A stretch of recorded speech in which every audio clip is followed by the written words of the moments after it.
before we get to the voting, we're going to talk to our judges for a moment, and our judges up close and personal to find out what they're up to and what we're going to see them in. All right, Deborah, come on up here for a second. Deborah Skelton, ladies and gentlemen. You know, when you're lucky enough to call Deborah, she answers the phone. It's with a game. Tell us the game, the game show. Solving the theme song of different shows. I play different television theme songs from the 40s, 50s, 60s, 70s, 80s, and up into the 21st century. And I leave pretty much you open to answer that when it buzzes. So, and I leave the answer the following week. So I say the answer to this week's TV theme song is, and here again. So whoever calls, whether it be a stranger, a friend, a familiar, or not, you get a chance to play a game. To play a game and have a good time. You know what's very important, because I deal with this all the time. Sometimes, because you say to people, when you call, leave your number. Yeah. Because it can get very frustrating. People leave long messages, and at the end they leave it very fast or don't leave it, right? Oh, it's very important to leave a number. Yes, so what do you do? But if you don't, like I said, it doesn't really make that much of a difference, because I want to make sure that whoever calls me, whether you get a wrong call, you get something pleasant. Beautiful. Entertainment when you call Deborah. Deborah, what's coming up? What are you working on? Oh, I just got finished doing, actually, and God bless you, I just got finished doing, hey, hallelujah, it's Sunday.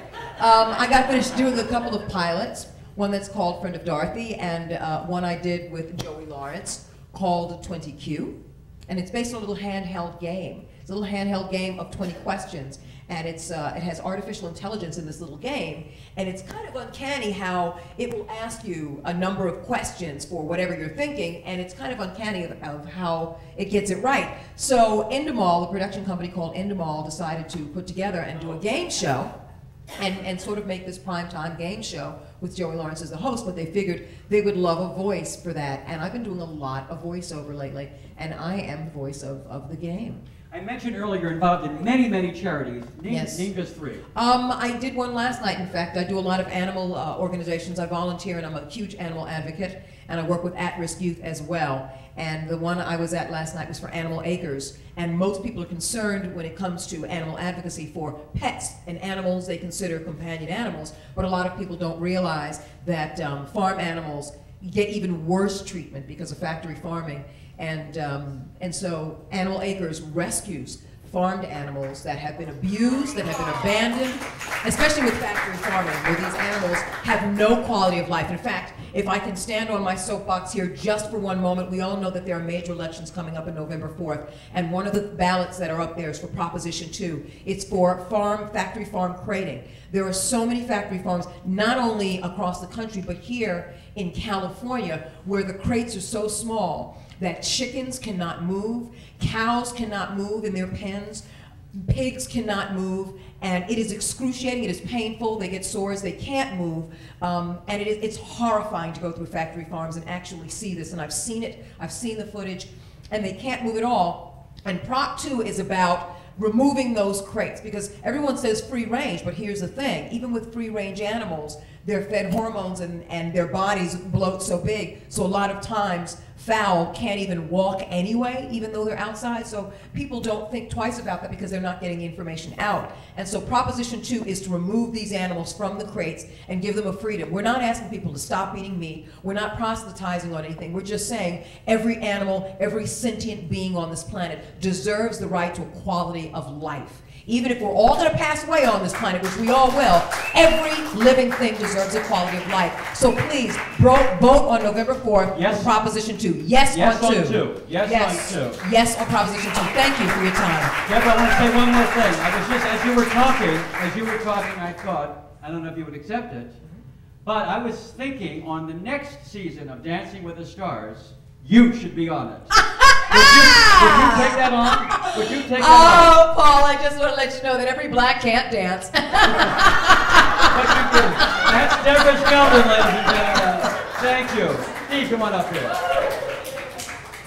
Take the red mic, Steve. What? Take the red mic. I'm colorblind. Steve. Yes. You have notes there for your... I have notes because I don't know what my own career is. Right, okay. What's going on in the life? Well, Paul! Yeah, Schmelman. I'm a writer, and I'm presently writing another play called Toady, based on the life of Toady Fields. Let's hear it for Toady Fields, yes. For those who don't know who Toady Fields was. No, who doesn't know who Toady Fields is? People over here. Who doesn't know? Way over here. Get a book. Okay. Toady Fields was a comedian in the 60s. She was... 70s? No, she was very young. She was like 47. But I think she lived in the 70s. No, she didn't live in the 60s. Yes, she did. Thank you. In the 70s. Yes. She lived in the 70s. Yes. But she was one of the four, there were three stand-up comedians, Toady Fields, Joan Rivers, and Phyllis Diller. And Toady was a very, in the forefront. She was like a man. She told comedy like a man. And very popular, and she was deathly ill. She had diabetes, and she lost a leg, and she went blind, and she died at age 47. And she has a wonderful love story there. And I'm writing this with Arnie Kogan, who's a 3-time Emmy Award winner. Great writer, great. Yeah. I remember Toady Fields had a great line. It's very difficult putting big Jewish feet into these small Italian shoes. Yes. Small piece of Toady trivia. Yes. What else are you working on? I am writing a syndicated comic strip called Shoe.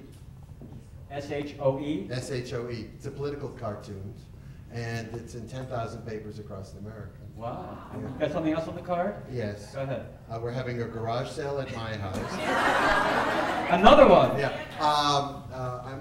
A second play of mine called Why Wendy has just been picked up by a theater in New York. So that's two going, Two going to New York. Two going to New York. Congratulations. That's not easy to do. No, I know. And anything else on here? Yes. Yes. I'm subletting an apartment on I have 2 dogs and a cat, all rescues. Yay, Yes. thank you. I have a golden retriever, Yes. Sully. Name? Sully. Yes. And I have a little mutt named Tori Spelling.